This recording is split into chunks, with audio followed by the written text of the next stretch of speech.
उल्लङ्घ्य सिन्धो सलिलं सलीलं यः शोकवह्निं जनकात्मजाया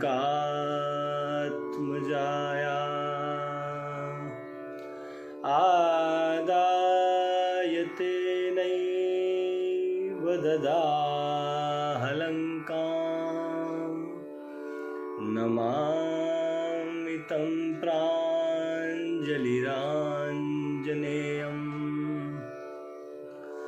सुधीजनों को प्रणाम।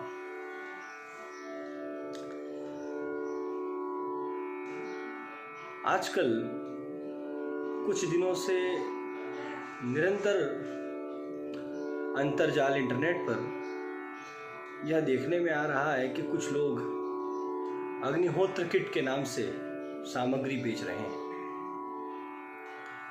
और लोगों को गुमराह कर रहे हैं, दिग्भ्रमित कर रहे हैं कि ये वही अग्निहोत्र है जो अग्निहोत्र के नाम से प्रसिद्ध है प्राचीन काल से। इसको आप करेंगे तो इससे आपको इस प्रकार के लाभ की प्राप्ति होगी, इस प्रकार के लाभ की प्राप्ति होगी। अग्निहोत्रादि विधियों का, कर्मों का प्रचार प्रसार होना बहुत अच्छी बात है, लेकिन कोई चीज जब तक यथास्वरूप प्रकाशित नहीं होती है या बढ़ती नहीं है या लोगों को प्राप्त नहीं होती है, तथा वह चीज, वह कर्म वैसा फलवान नहीं हो पाता है जैसा उसे होना चाहिए। और अधुना यही हो रहा है। अग्निहोत्र के नाम पर लोग गुमराह होकर किट खरीद रहे हैं और जिस फल की अभिलाषा से वह किट खरीदा था उन्होंने, वह फल उनको प्राप्त नहीं हो पा रहा है। इसीलिए भगवती श्रुति की परंपरा से जुड़े हुए जो भी लोग हैं, उन सब की यह स्वतः जिम्मेदारी बन जाती है, उन सबका स्वयं यह कर्तव्य बन जाता है कि वह सब लोगों को अग्निहोत्रादि कर्मों के यथास्वरूप से शास्त्रीय पक्ष से अवगत कराएं।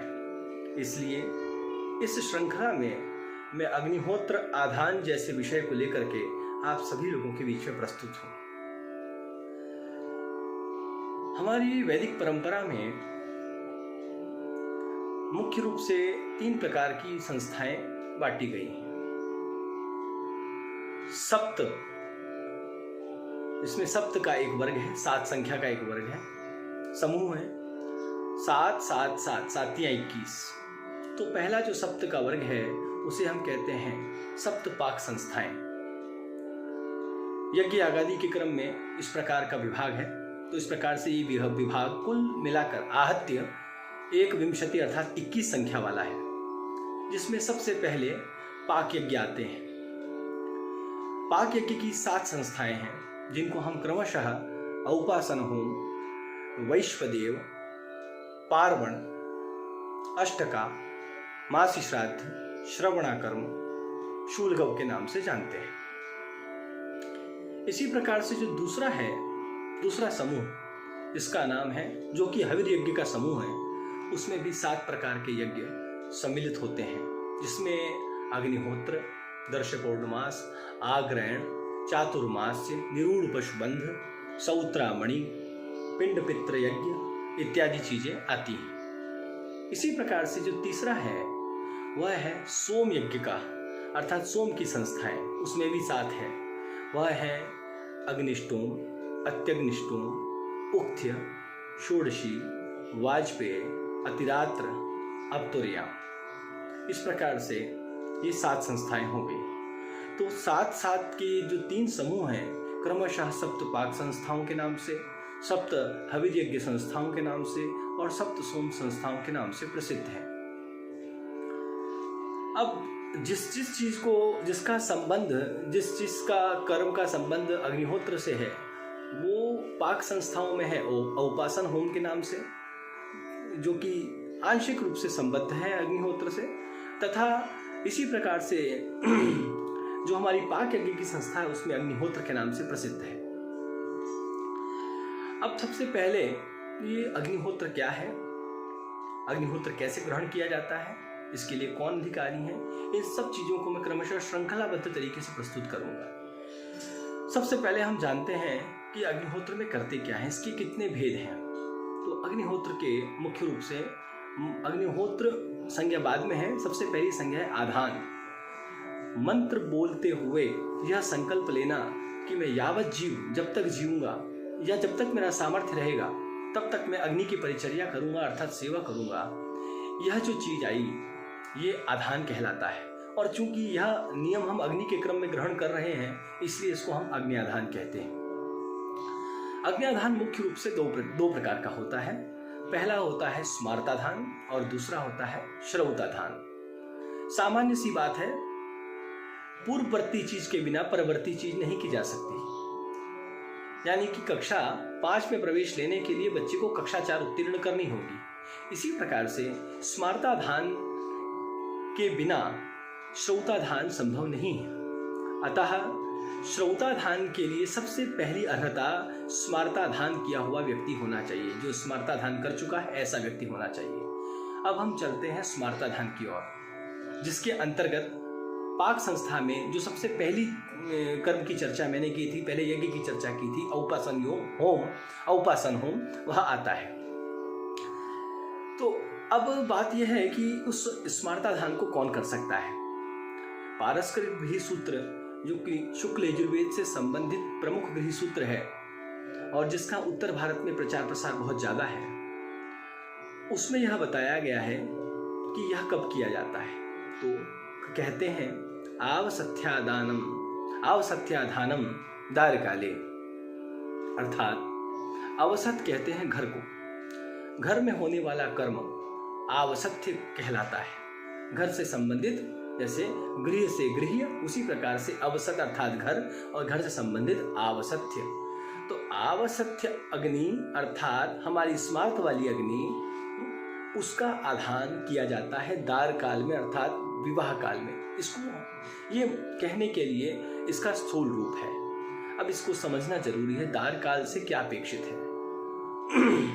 दार काल से अपेक्षित यह है कि ऐसा व्यक्ति जो सभार्य है उसी की संज्ञा, वही व्यक्ति जो सभार्य व्यक्ति है वही इस स्मार्ताधान रूपी कर्म में अर्थात आवसत्य अग्नि का आधान करने में सक्षम है, स्मार्ताधान का नियम ग्रहण करने में सक्षम है।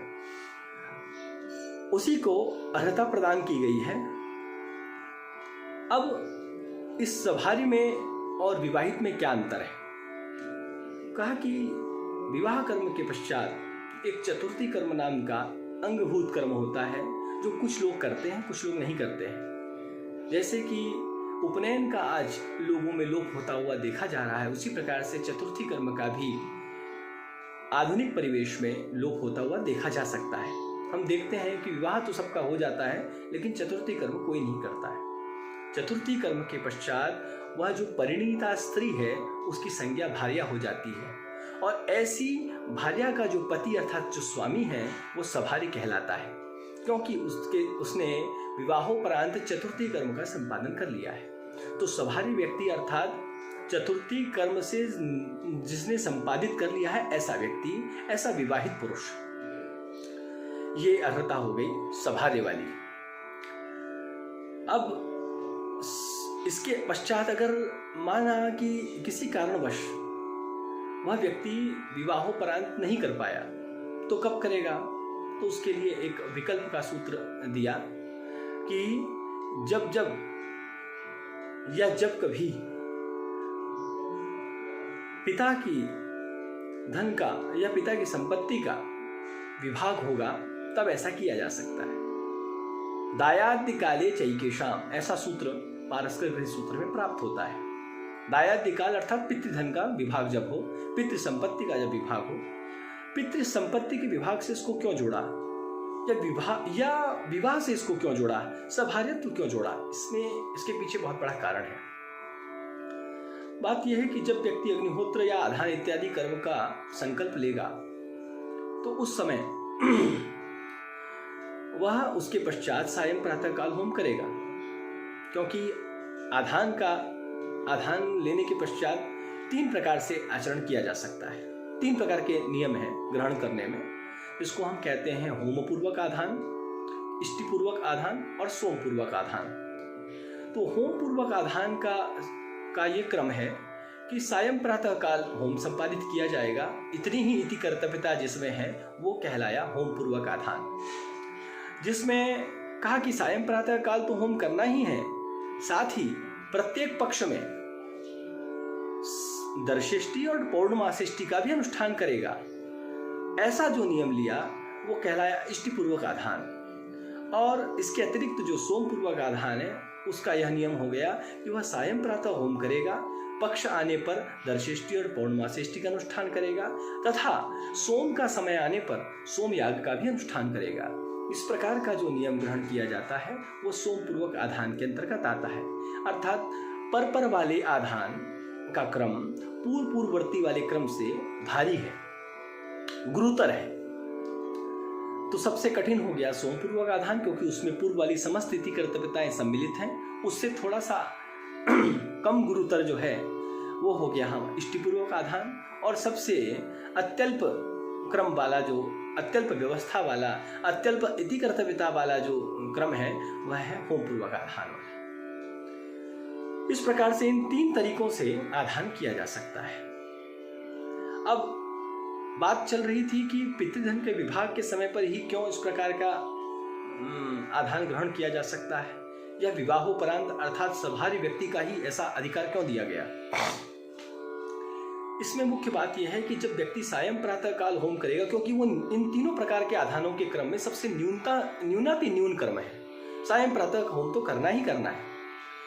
इन सायं प्रातः होम में वो क्या करेगा, भगवान का नाम ग्रहण करेगा, जिसके साथ जैसे अग्नये स्वाहा इदम अग्नये नमः, उदाहरण के लिए।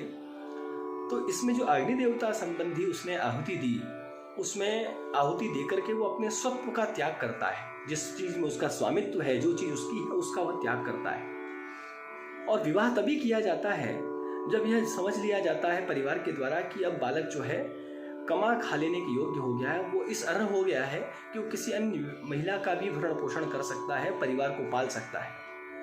जब उसके अंदर कमाने की अर्थात अर्जन करने की क्षमता आ जाती है, इस क्षमता को देखते हुए सामान्यतः विवाह किया जाता है। तो सामान्य रूप से ये मान लेते हैं कि एक व्यक्ति ने जब आधान विवाह हुआ जब व्यक्ति का, तो उस समय उसके अंदर वो अर्हता आ गई थी, इसलिए उसने विवाहोपरांत चतुर्थी कर्म के पश्चात आधान का नियम ले लिया। हो सकता है कि पिताजी घर में विद्यमान हो और वो पहले से उन्होंने आधान ले रखा हो, तो जब एक व्यक्ति घर में है तो दूसरे को आधान करने की आवश्यकता नहीं है। ये सोच करके भी कुछ लोग उस समय नहीं करते हैं, तो बाद में करना हो तब कब करेंगे, तो कहा पितृधन का जब विभाग होगा। हो सकता है कि पिताजी ने आधान का नियम ले रखा है और बच्चे का अर्जन की प्रवृत्ति भी चालू हो चुकी है, वो अर्जित करने लगा, इसलिए उसका विवाह भी हो गया। तब भी किसी कारणवश उसका आधान में नियम ग्रहण नहीं हो पाया, आधान रूपी नियम वह नहीं ले पाया। तब उसके लिए नियम बताया कि वह पितृधन के विभाग काल में उसके पास पूर्ण रूप से स्वामित्व आ जाता है। जब बंटवारा हो गया तो कहा कि राम का एक खेत, श्याम का एक खेत और कृष्ण का एक खेत। इस प्रकार की जब विभाग हुए तो राम नाम का जो व्यक्ति है उसके पास में एक खेत पर पूरा स्वामित्व आ गया। वो चाहे तो उससे उगे हुए अन्न को जिसको चाहे दे सकता है, उसका स्वामी वही कहलाएगा। तो यहाँ पर भी स्वामित्व की बात है, और स्वामित्व जब राम को प्राप्त हुआ तब राम आधान कर सकता है। इस प्रकार से इन व्यवस्थाओं को बनाया गया, क्योंकि यज्ञ में जो कुछ भी करना है, अग्निहोत्र में जो कुछ भी करना है, वो मुख्य रूप से सत्व का त्याग है। और जब तक उस सत्व पर अर्थात उस संपत्ति पर या किसी चीज पर उसका स्वयं का अधिकार नहीं है, तो वो उसके लिए दान देने के लिए अर्ह नहीं है, क्योंकि अग्नि में हम अपने सत्व का ही त्याग करते हैं, और जो चीज स्वतः से संबंधित ही नहीं है उसका दान नहीं किया जा सकता। जो मेरा नहीं है वो मैं किसी और को नहीं दे सकता। और इन दोनों ही स्थितियों में सत्व का त्याग करने की प्रवृत्ति आ जाती है, क्षमता आ जाती है, चाहे वो विवाहोपरांत चतुर्थी कर्म के पश्चात की स्थिति हो अथवा पितृधन के अथवा पितृ संपत्ति के विभाग के पश्चात वाली स्थिति।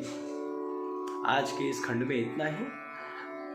इसके अतिरिक्त तो स्मार्ताधान के पश्चात श्रौताधान कैसे किया जाता है, कब किया जाता है, उसके अधिकारी कौन है, इन विषयों पे अगले अंक में चर्चा करेंगे, अगले खंड में चर्चा करेंगे। यदि आपको मेरा ये वीडियो पसंद आया तो आप मेरे इस चैनल को सब्सक्राइब कर सकते हैं और अपनी रुचि लाइक का बटन दबा करके अभिव्यक्त कर सकते हैं।